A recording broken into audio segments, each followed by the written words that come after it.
Good afternoon. I want to thank everybody who joins us. My name is Ola Atamanova, and Ukraine Media Center continues its operation today.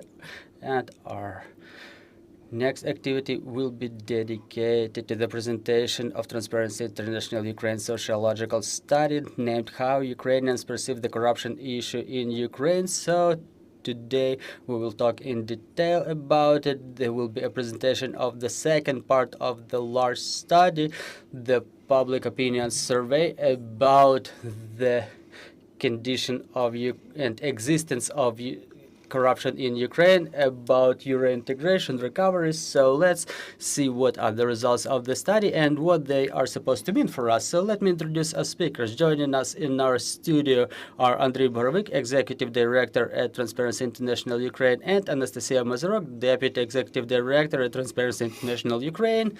Good afternoon. Good afternoon. So now let's proceed to the results and then discuss all of them, because in fact the study is really interesting, the topic is really important. We'll understand the public demand for overcoming corruption in Ukraine. It's incredible.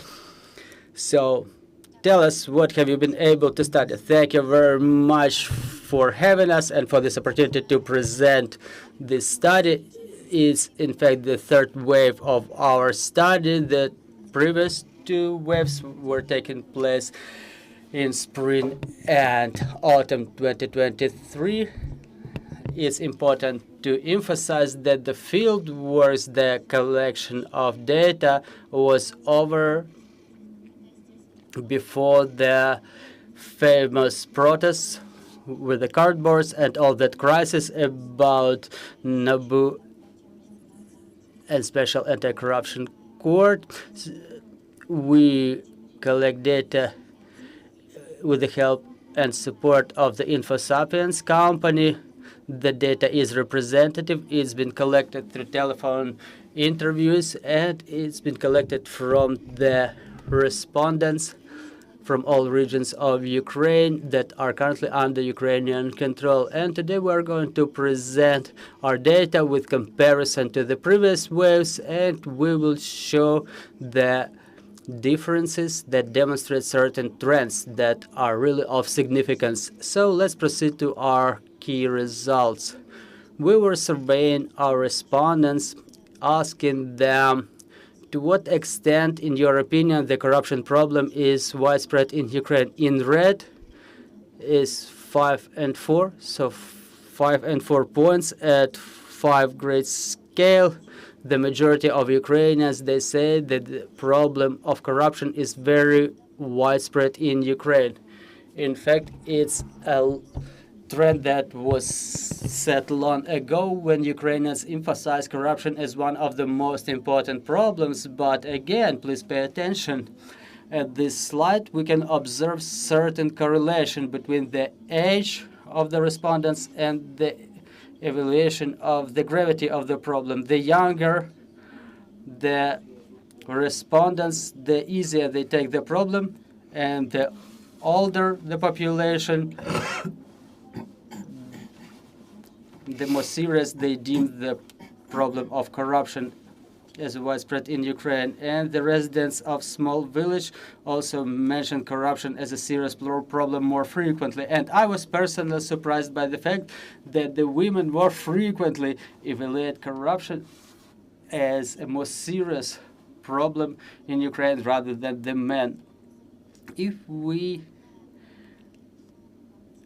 observe the dynamics of the problem's assessment in Ukraine, we can see the top 3 problems mentioned by the respondents. In their opinion, is obviously the war, the armed aggression of Russia, the large scale of destruction, and third place is corruption. Once again, we see the corruption in the third place. Comparing it to November 2023, the share of the people who named corruption as a serious problem was reduced from 87 to 81%. So corruption has taken the second step. And in this slide, I would like to emphasize another thing here. the overall assessment of the gravity of the majority of the problems was reduced. What does it mean? In some cases, it's about some emotional inclusion in some problems that people use as a catalyst for experiencing of their pains. Again, we'll get back to this, but that's quite an interesting slide that demonstrates that those three problems are remaining of key importance for Ukrainians. And again, another question when it comes to the gravity of corruption that our colleagues also assess when we ask the respondents to assess different types of corruption. And we ask them, to what extent do you think this corruption poses serious or not a serious problem? And there are three types of corruption: political corruption, corruption in business, and everyday corruption, basically the type people are coming across on a daily basis. So everybody thinks that there is serious problem about political corruption, a little bit less. 8 in 10 are mentioning corruption in business, and only 60% say that the everyday corruption is a serious problem. What does it tell us? It frequently can tell us that under the word corruption, people mean everything related to top cases, top-level officials, large graft, big coin. When it comes to their personal experience, they don't see it, and their personal experience is not quite in line with their expectations of the nature of this problem, and we will talk about it in detail a little bit more today. So when it comes to the slide that outlines those problems, some of the studies dating back 1 or 2 years ago, they were mentioned that corruption was in the first place even outspeeding such phenomena as the war. But now I see that the level has fallen, but corruption always keeps following the war. Andrii, why is this trend still preserved? And another question about those age differences. That's really interesting, because the young population reacts very differently to the expressions of corruption, way different comparing to the older population. So what do you relate it to? Well, honestly, I can't recall studies where corruption would take the first place among the problems. It was always in top 3, top 5, but lately it has taken second place. You know, even in our studies, it always comes together with the large-scale destruction, second and third position. They keep switching. So I don't know if you remember the first like half a year or maybe 9 months after the beginning of the full-scale invasion, there was a silence about anything that the government does. Then this pact was destroyed and everything got back to square one. There are government officials, there are investigative journalists, and unfortunately there are facts of corruption on a high level, on the state level, and it's been widely discussed because it does exist. Sometimes you can even hear an opinion of some good people who have authority. They say that it's just because a lot of journalists talk about corruption, but again, they talk about it because it exists, so don't give them no reason to talk about it. But again, that problem in this slide that I've just seen, the share of those who say that unemployment is a problem has dropped significantly, 10%, and the fraction of those who say that passiveness of the citizens is a great problem, it has grown significantly. So I don't know about unemployment, but when it comes to the passiveness, I think that in a good sense it's an anger of the people, like, why don't you respond, why don't you do anything? So the majority of the people demanded from their environment to be more active, and they see that some of the citizens are not active, and they respond about some pessimism, like when it comes to gender differences, or I'm sorry, age and gender differences. Yeah, when Nastya has mentioned that the women talk more about the corruption, there are more slides coming, but I think that it's pretty obvious because there's areas where people observe more corruption is medicine and education. But again, that's the nature of our society. The mothers with their children are facing corruption in the medical sector and in the schools. The fathers are in the front lines and they face corruption probably on a lower scale. I guess it's something like that. So I suggest we continue, but I guess that we have answers in other examples when it comes to age differences, and I have my own hypothesis in this regard. In this slide, well, to me personally, it was very surprising. We've asked the respondents a question. In your opinion, has the level of corruption changed in Ukraine within the last year? And we got two equal groups, those who said that the level of corruption has grown, 44%, and those who said that it remains unchanged, in yellow color in this slide. So those fractions are the same. There are 7% of the people who mentioned that the corruption has reduced, so they see some improvement. But again, we see there is certain dependency or certain correlation between the size of the settlement. People in the small villages and small towns mentioned that the level of corruption has grown. Meanwhile, people in big cities say that the level of corruption has remained unchanged. What does it witness? In fact, there are two big groups that are shaped different when it comes to their emotional assessment of everything that we were asking and the way their opinion is being shaped. The group of those who think that the corruption has grown, again, it's mostly represented by the women, more frequently elderly women, more frequently those who live in the small settlements, and about 40% of them have very low level of self-subsistence. 40% of that group, they say that the money they have is only sufficient for the food. Sometimes it's not even sufficient. And their assessment of the gravity of the problems, those presented in the previous slide, and the level of the skeptics when it comes to the possibility to overcome corruption is way higher, times higher. Meanwhile, the people who are more reserved or have some reserved optimism or remain neutral are people with higher level of income, more frequently from the larger cities.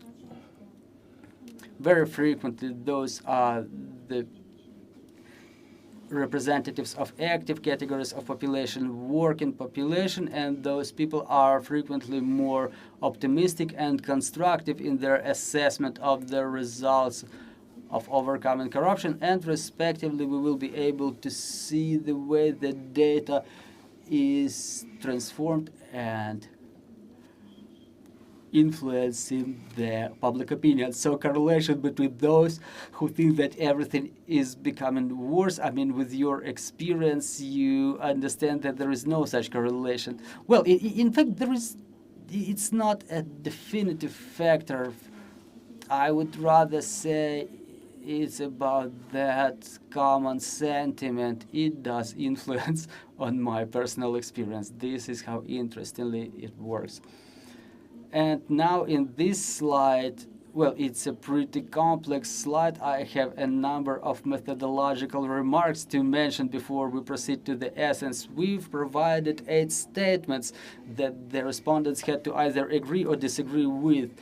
the statements were of positive and negative nature, and respectively in this slide we suggested the balance of agreement and disagreement with the statements, and we see that the vast majority of Ukrainians are saying that they agree with the statement that you can only overcome corruption using systemic reforms. You see this green graph? This is what the majority of Ukrainians agree with. In the same way, it's positive that the majority, 20% more Ukrainians, agree with the statement that the system Prozoro is helping to overcome corruption. At the same time, the majority of the people don't agree with the statement, which is good, that it's impossible to completely overcome corruption in Ukraine. So people still believe that it can be fought with, it can be eliminated. But again, a lot of people feel that nothing has changed, that nothing can be solved without a bribe. You see minus 26% in the bottom. We see that more people disagree with the statement rather than those who agree. When it comes to the statement that there is a significant progress in Ukraine in terms of overcoming corruption, and also the larger fraction of people agree with the statement that the government doesn't do anything about it. On one hand, it may seem that people somehow they don't know what they want, either you believe or not, you see the progress or not, but in reality it's pretty clear. People want changes. People believe that the changes are possible. They see examples like Prozoro, that it's a mechanism that does work, but at the same time there is a high level of distrust towards what's happening in the state. There's a lot of things that people disagree with, and that's why they scale up their perception, which results in this contradicting data. And here, those 8 statements that we used in the previous slides, I mean, we provided them here so you could see the full breakdown of what people agree or disagree with. It's quite interesting to see the assessment of the work of anti-corruption agencies in Ukraine. You see the balance is negative. People disagree that those agencies work efficiently. Meanwhile, the gap is small. Well, it's really an interesting slide. We understand that people walked out to support NABU and SAP, but at the same time, there is no clear answer. I mean, when it comes to if they agree or disagree that the operation of those anti-corruption agencies is efficient, it's only 20% who agree with it. Do you think that it means that only the active citizens can be heard, or does it bring us to other conclusions? Well, in fact, we will be talking more about what is demand for justice, what is efficiency of preventing corruption, and this demand for justice is not being fulfilled. However, NABU and Special Anti-Corruption Court or Prosecutor's Office, it's about the demand that it will all be fulfilled. Well, for me, the surprise was this last statement about significant progress within 10%, and only 25% of the people think that there is progress. But again, like a little bit more than 10 years ago, we were living under Yanukovych rule, and it seemed a completely different country, but people don't agree to it. Well, let me be politically incorrect, but our society has a short political memory, and even after Yanukovych, still a lot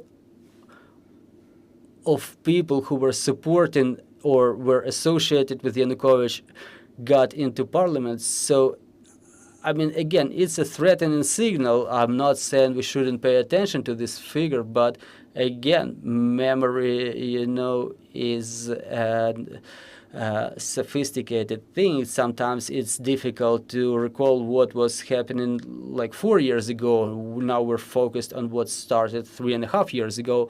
So again, you see this assessment should be studied on annual basis. We can talk about the period of 10 to 15 years, but honestly, like the youth that walked out to Maidan in front of Ivano-Franko Theater, what can they remember? With all due respect to their age, what can they remember about the period 10 years ago? I mean, they have completely different interests, but I'm seeing nothing bad about it. I was surprised to see that this huge number of people think that things were going well within these 10 years. Okay, let's continue. Now, we were interested also not about the general evaluation of situation in Ukraine, but also about the personal experience of the people, whether they see, did they have any contacts with the corruption itself.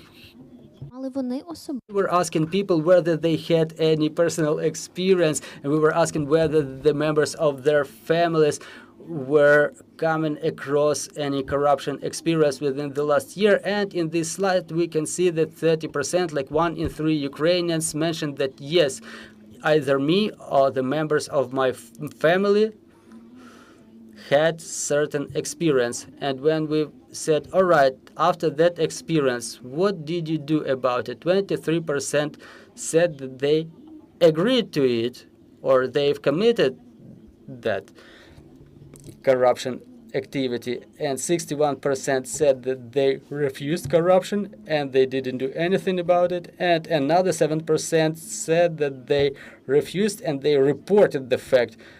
Meanwhile, the rest said that this question was not about them, they cannot report anything. What's important in this case? Those 23% in that part, if we segregate it from all of the massive of those surveyed, it's 7% of the people, those who said like, yeah, within the last year, we had some corruption experience. You know, in the background of the total of those surveyed, it's like 1 in 3, but talking in pessimistic terms, we don't have previous measurements, and in fact we were able to see lower figures. Other measurements demonstrated lower scale of corruption experience. What does it mean to me? I mean, this growth of personal contacts. It's about, again, it's about this more of a emotion that I'm thickening the pains. I'm seeing corruption where it doesn't even exist. I'm calling corruption the things that are not always corruption. But again, it's quite positive that out of that 1/3 of those who had any experience, only 23% mentioned that they agreed to it. Talking about the pace of our reforms, we're seeing that 1/3 of our population, 1/3 of those surveyed, said that they had personal experience with these or those, corruption signs. So talking about those reforms that we're implementing, what's your assessment? Is it a big figure that 1/3 was having such experience, or it's the other way around? Is it a progress comparing to the previous periods?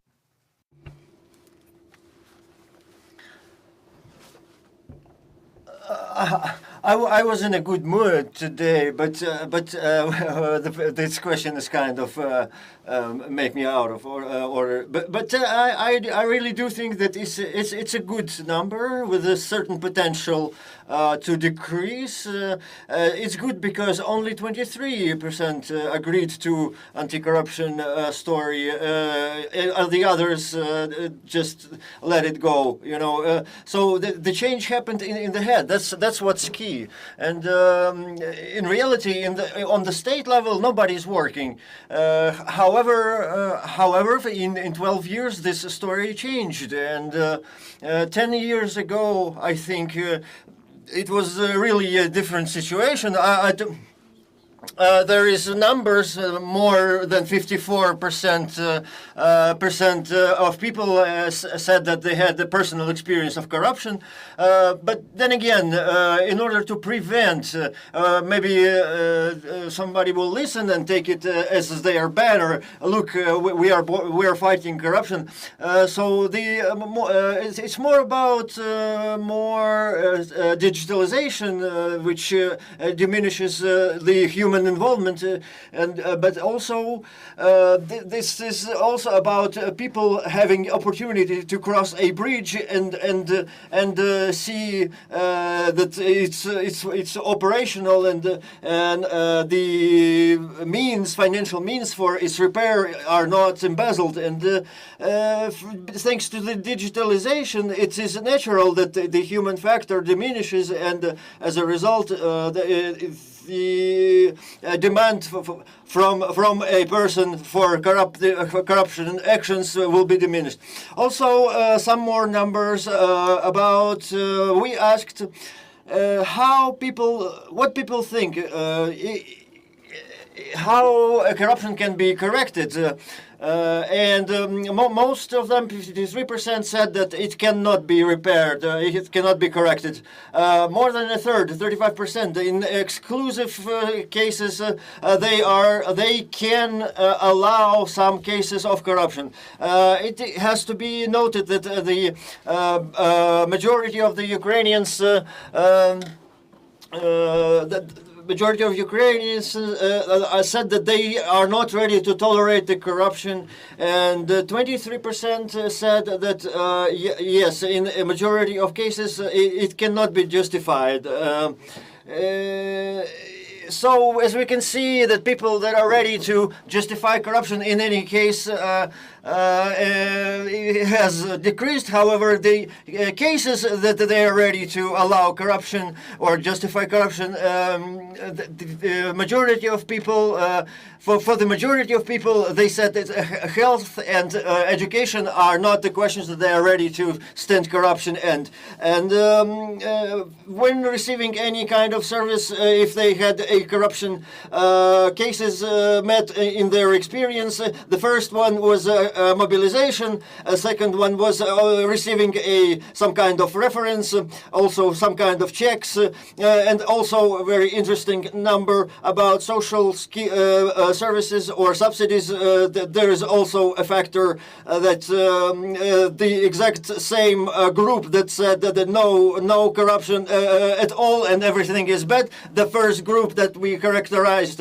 the level of tolerance to receiving subsidies is much more than the group that has that the corruption has improved. Situation around corruption has improved. Yes, I would also add only one thing that for me, in a simplified manner, the corruption. No, in any case, then another third also no, but maybe sometimes, and the biggest majority of the people are saying that they have allergy basically to the corruption, and this is a very good answer to some of the Western analytics. Who are claiming that Ukrainians have this gene of corruption. No, we don't have this gene, because the majority of Ukrainians, a third of Ukrainians are saying that at no condition can corruption be tolerated. From the point of view of the corruption and tolerating corruption in medical facilities and education, so that they are like an outstanding indicator that shows us that we need to work on specifically these questions. However, at the same time, we're seeing some cases with people who are ready to tolerate some kind of corruption. So how can we influence this story? From the point of view of people, not from the point of view of propositions, but from the point of view of people who are not ready to tolerate corruption. in order to tolerate something, you have to have something to tolerate. And from the point of view of the system, that in the first link of the government chain as a roundabout for a shortcut, for example, even in your own life, you are sometimes ready to do anything, basically. So this is maybe the question more for the reforms, what can be done, so the percentage of people that tolerate these corruption cases, which cases are they thinking about when they're answering this question? So you're saying about life and death situations. Yes, even if we, let's say, make a reform in a very effective reform in medical and educational domains, there still will be cases that will be met by people, encountered by people in their experience.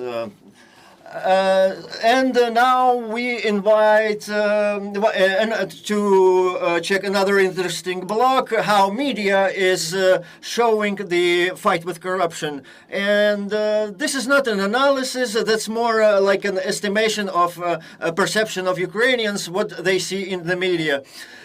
First, a question: how do you estimate the provision of information by the Ukrainian media on corruption cases?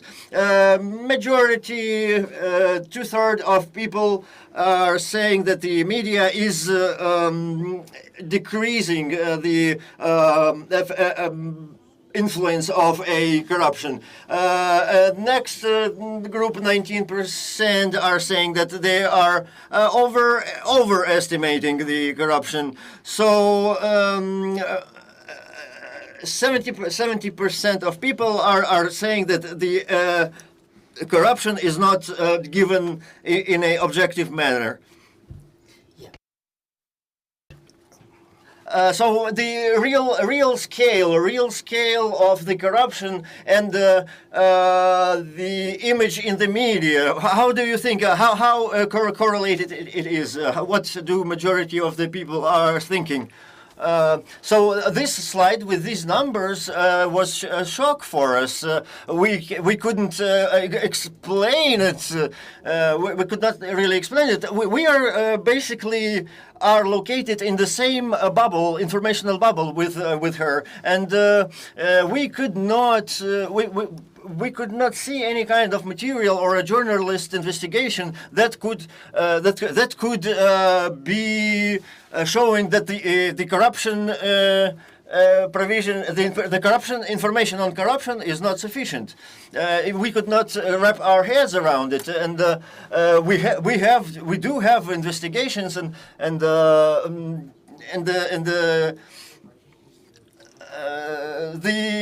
we have examples when even state media talked about it.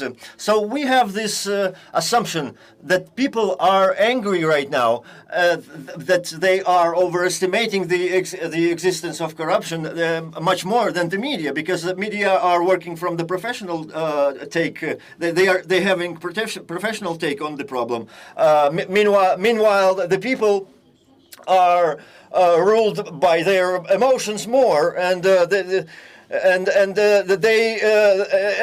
they are assuming negative development of situation more than during peaceful times, and that's why it's natural that their estimation of the corruption scale is much more than in the media. Also, this way they can direct informational current in such a way as to deflect it and not see what's coming after that, because they don't want to see it. We also asked what people hear when they are reading about corruption. What exact cases they are talking about? The first one is the searches, suspicions, detainments, and also open. The second question is opening of criminal investigation. 41%. What what does it say to us? It says that searches, suspicions, and detainments. This is emotional. This is spectacular. This is cinematic, and this results in a certain emotional reaction. So, the court hearings is a kind of dull, and this information is kind of lost, and it doesn't stay in the minds of people for a long time, and potentially the coverage in the media is also less than the spectacular cases of detainment or yes, and the investigation suspicions and detainments. If you apply an analytical data to it, and you check the flow in the media of such information, they are not correlating, because there is much less of those cases in reality than the media is trying to provide, and the arrests and detainments and searches do not mean in practice any kind of results. It's basically a routine of the enforcement services. Now about those domains that are enlightened by, in the opinion of the people, from the point of view of what they are perceiving in the media space and how they hear it. The first position with a huge gap is a question of mobilization, 64%, and second position, corruption in law enforcement bodies, and as you can see, after the question, we have a number of questions that are equivalent in their notion, and one of the questions is also a abuse of benefits, and also the question of anti-corruption fight efficiency and what it means. We asked people, what in your opinion will be the results or criteria of the efficiency of the anti-corruption fight, and the majority of the estimation is 60%. More than 60% of people said that the real punishment, what they mean by real punishment, is the term in a prison or confiscation of property.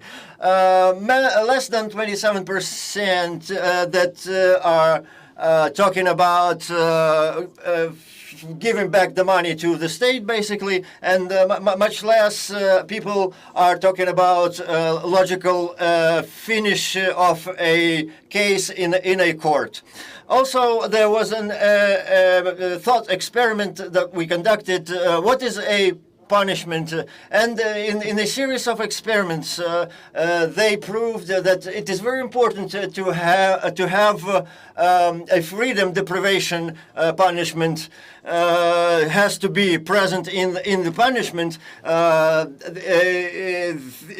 This, in their opinion, would be a just punishment if a freedom deprivation is a part of punishment. So that's how people are perceiving the justice around corruption right now. The people are saying that the punishment, they want punishment more than compensation. No, not at all. What we're talking about, either or. So we need to add these numbers if we are talking about what people want as a punishment. They want deprivation of freedom and the compensation. But if we are putting this question either or, then jail time is the first a method to go for fighting corruption. So yes, because it's a strong psychological punishment, the deprivation of freedom. So how does your opinion does it coincide with the opinion of people? How does it correlate? How does it correlate to the fact that we're building a democratic country? Well, it does show. If we check a few years ago, people wanted only punishment as deprivation of freedom. There was no talks about compensation. Right now, we're seeing a positive dynamics in this question. So.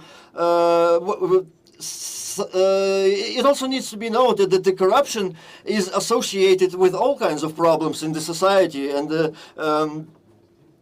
we need to remember that the jail time is necessary. We need to understand it. However, we don't need to create those troika punishment teams that we had during Soviet times. We need more conditional, like for example, conditional deprivation of freedom. People don't understand what it is, what it means in practice. Because when somebody is not jailed or imprisoned, for people, they don't see it as punishment. I will also add that the reality of this kind of punishment is that people are thinking that it's more like buying your freedom. A compensation would be a buy. So people are thinking that a person have gotten their hands on the big money as a result of corruption, so they can pay for their freedom now. Also, the mechanism of the investigation, the question about the mechanism of investigation and their agreement with the investigation. So the understanding of this mechanism is we can say that the ability to provide some kind of information about the investigation, which gives a possibility to facilitate the severity of punishment, is we are also giving 35% are seeing this kind of mechanism as positive. More than 23 at the same time are perceiving this as a negative. And I must say that the level is not that high yet, and there is space for discussion here too. Well, I'm actually seeing no questions when it comes to the agreement with the investigation, and I'm really satisfied. I'm pleasantly impressed with those 45%. You see, sometimes people who talk about good things, they are less heard. Meanwhile, those who talk bad are heard way better. But the good people, they understand. We were able to discuss it because it was looking like a manipulation that people don't understand what we're asking them. People understand. They're not stupid. They understand that it's easier, but still we want confiscations and we want jail for them. So those agreements are not only about conditional punishment or like conditional prison terms or conditional prison sentences. It should be more aggressive. In our opinion, there is a lot to take care of when it comes to those agreements.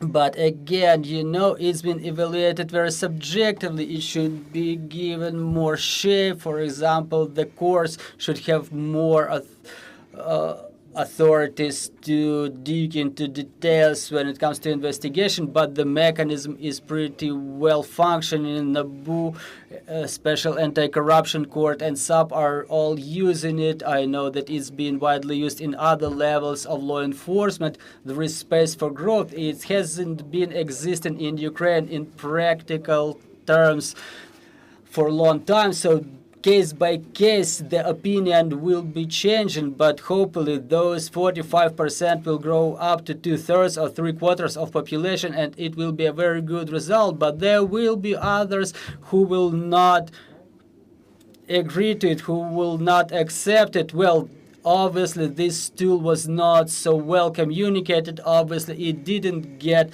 that good communication. I mean, on top of that, our partners are widely using it. We're seeing that this tool is effective. It brings real efficient results. Well, thank you. It's also important for it to be transparent because it's a matter of justice.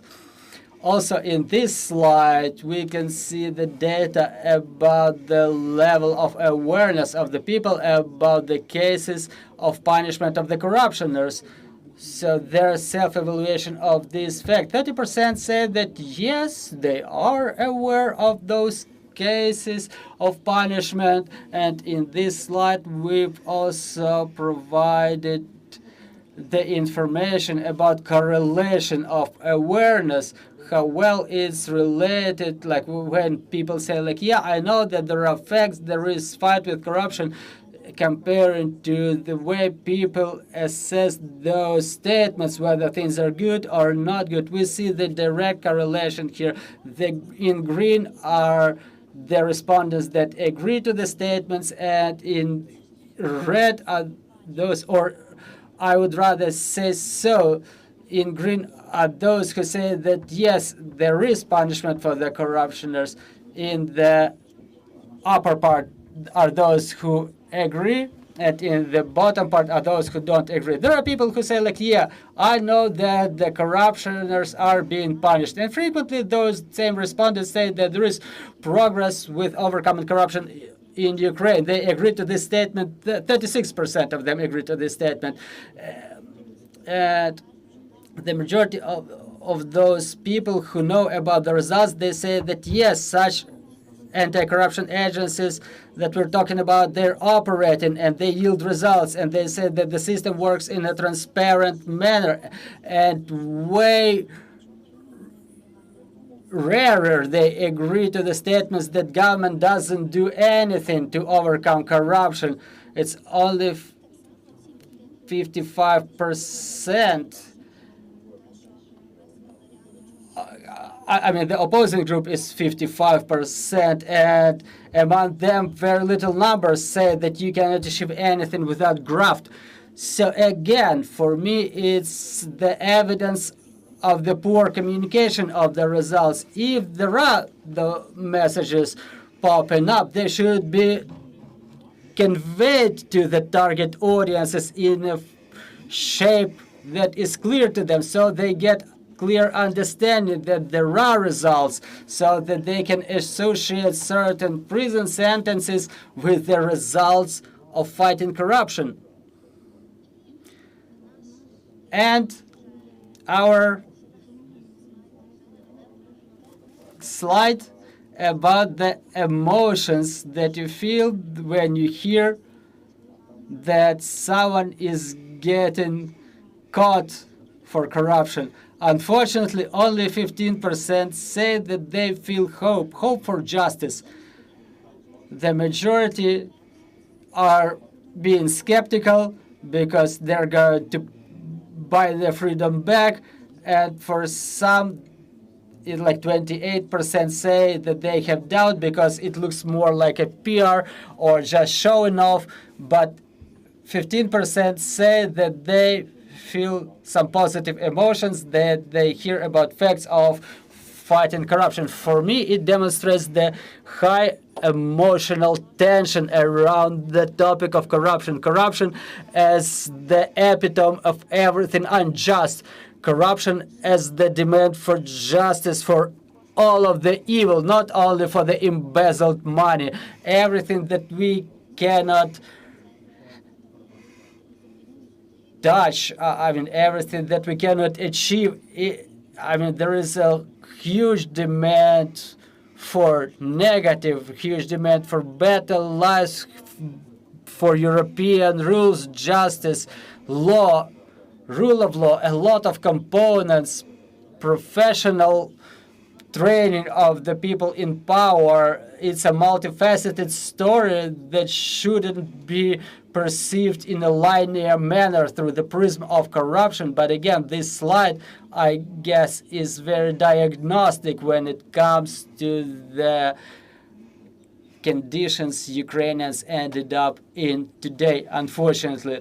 Well, quite an interesting slide. There were 60+% of the people who mentioned that for them justice is either a prison sentence or confiscation, but at the same time, even the prison sentence and confiscation does not really satisfy them. It doesn't bring them the feeling of justice. That's a pretty threatening thing. Well, I would like to proceed to the discussion, and the first question that I would like to ask you, which of these results have become a revelation for you?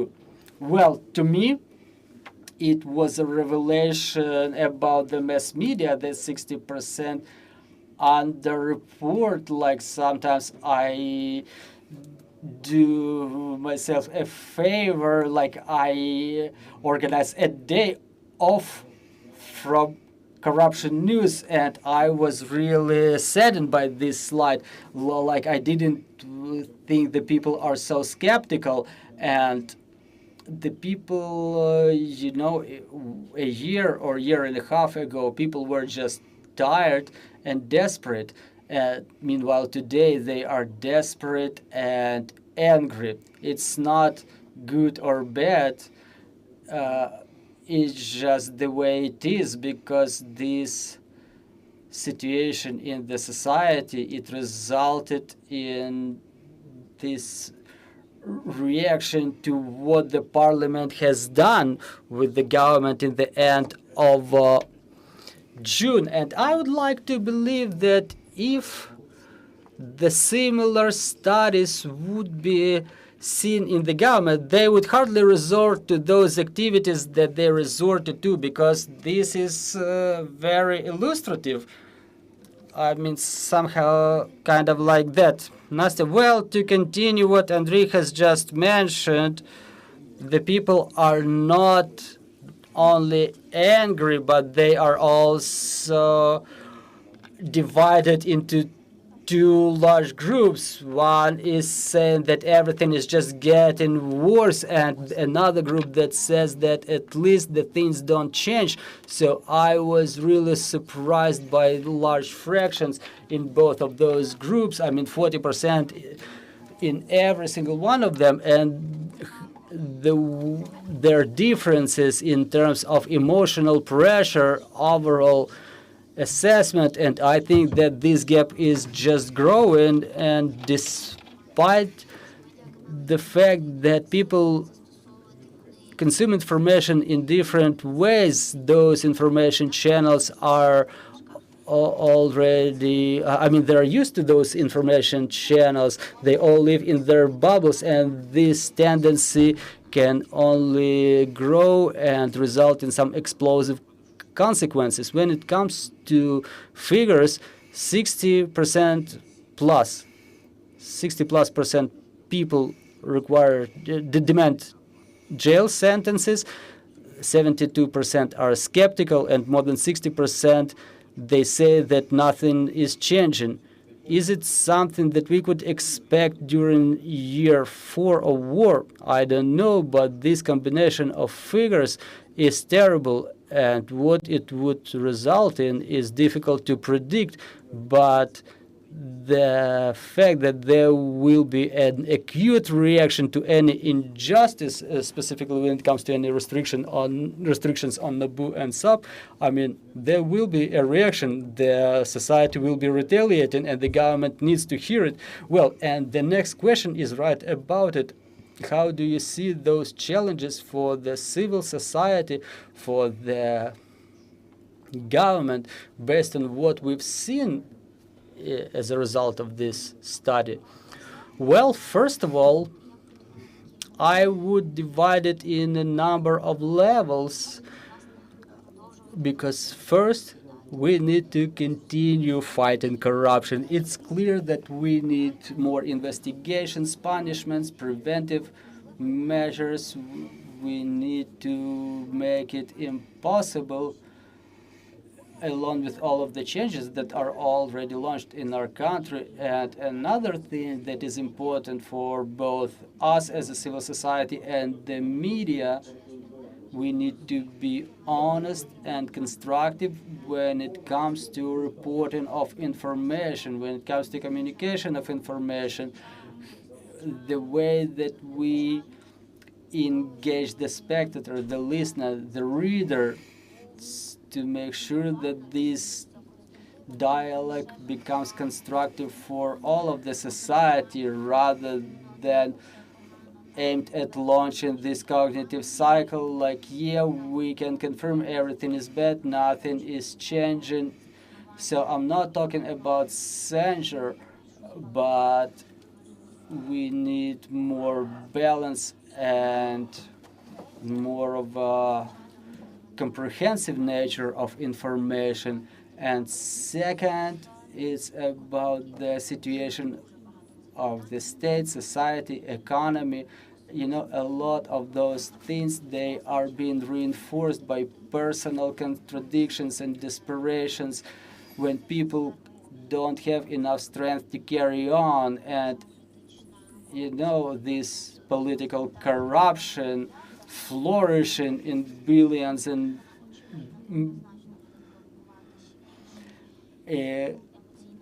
I'm here sitting, cannot make ends meet. I mean, this situation can only provoke more anger or apathy. And I think to finalize it, a question about skeptical perception. Who or what can change it? Well, for a society or for a person, it's very easy to drive themselves into a crisis, but to get out of there is pretty difficult. I was pleasantly surprised that people understand the necessity of systemic reforms. So I would say we should respond to that demand and to implement systemic reforms. I mean, to what extent people understand that a systemic reform is not a matter of weeks or months, that it's a matter of years, but again, every systemic reforms is divided into phases, and the successful implementation of any phase and relevant communication about successful results would negate this skeptical perception. But again, every day we're waging a war, and any success in this background can influence it. But again, this fraction, 44%, we don't want it to grow, because it's the worst thing when people think that the corruptioners can buy back their freedom for the money they've stolen, because you can work with showing off. We have good investigative journalists. There are wonderful examples of it, so let's hope for the positive. Meanwhile, in our days, during the last couple of months, it's been increasingly difficult. I would like to thank you for your study, for the great job you've done when it comes to fighting corruption. That's really important for all of us. Thank you. I want to thank all of the organizations which work in this field, and I would like to thank our security and defense forces, thanks to whom we can continue working, reinforcing our country with results like this. Thanks to everybody, and glory to Ukraine, glory to the heroes.